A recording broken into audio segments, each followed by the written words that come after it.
Hi Air Signs, Gemini, Libra, Aquarius. Welcome to Mr. Queen PH.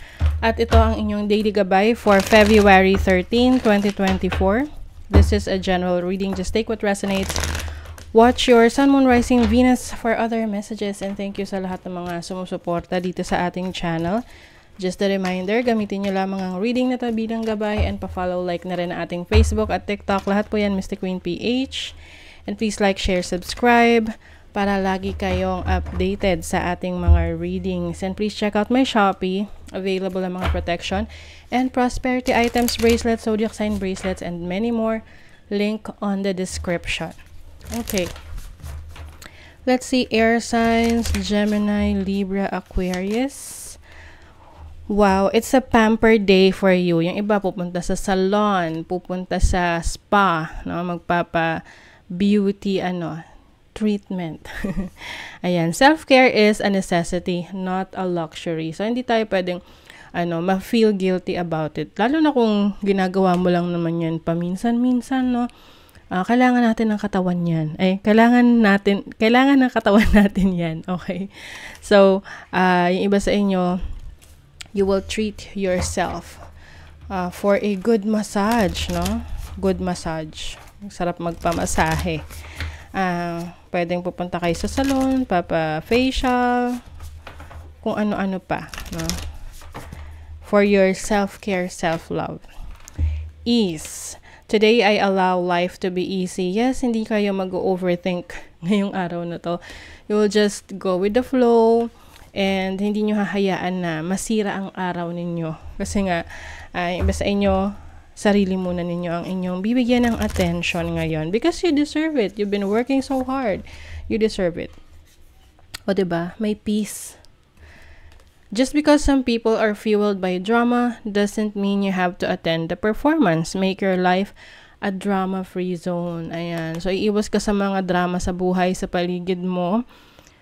Yung mga toxic sa buhay mo, like, lagi na lang may problema, lagi na lang may reklamo.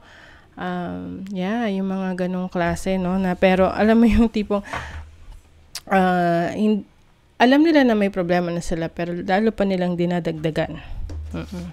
So minsan isipin mo, tutulungan mo pa ba sila o hindi ka na lang magpapastress sa situation nila because you just want good things like peaceful. Ayaw mo na ng drama, katoksikan sa buhay. Okay, so let's see your overall energy for this week. Yes, you have the 9 of Cups. O yung iba sa inyo may inuman. May party. So maaring kayo ay lalabas with your friends. Or, just by yourself, no? Enjoying. Meron ding wish fulfillment sa inyo. Maaring merong dahilan. Kaya rin, you are pampering yourself. Maaring meron kayong goals na na-achieve this day or sa nung mga nakaraan. You have the Page of Swords. Some people are stalking you. Parang inaalam nila, bakit ang kalma ngayon ng mga air signs? Bakit ba't nananahimik sila ngayon? Ganon.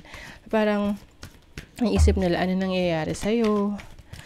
Kasi mas gusto mo ngayon ng katahimikan ng isip. Pwedeng hindi ka ngayon nakikipag-usap sa mga taong puro reklamo sa buhay.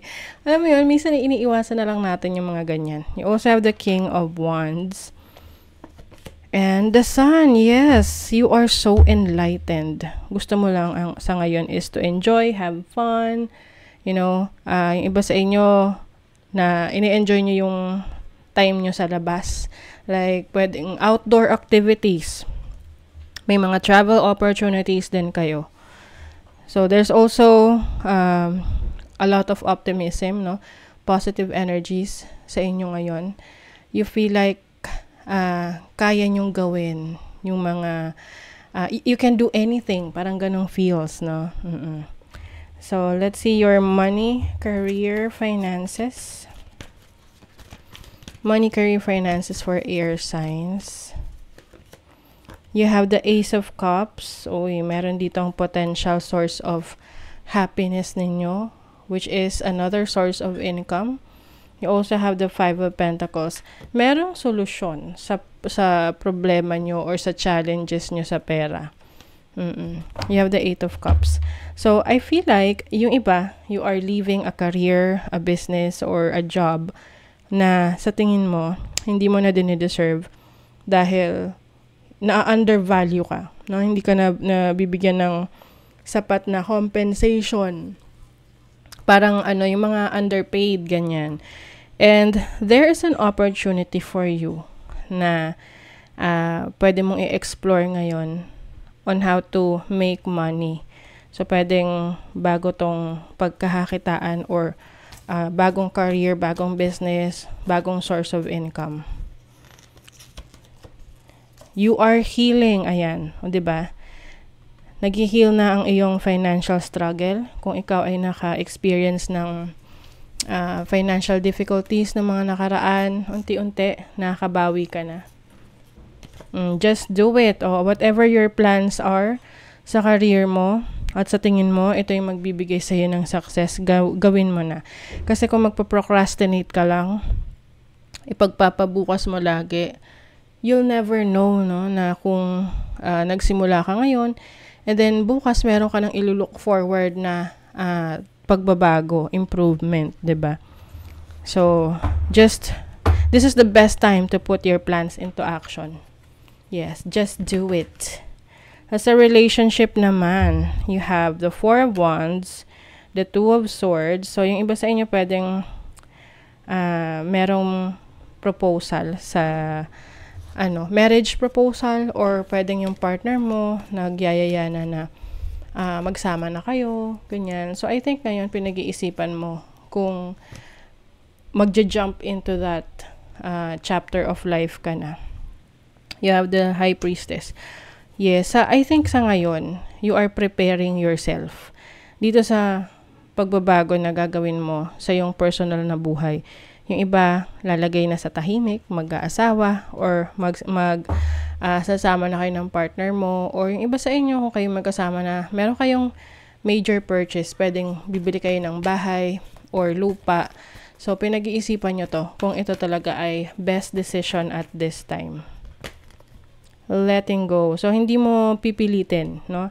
You are going to release control, and hayaan mo lang kung ito ay mangyari.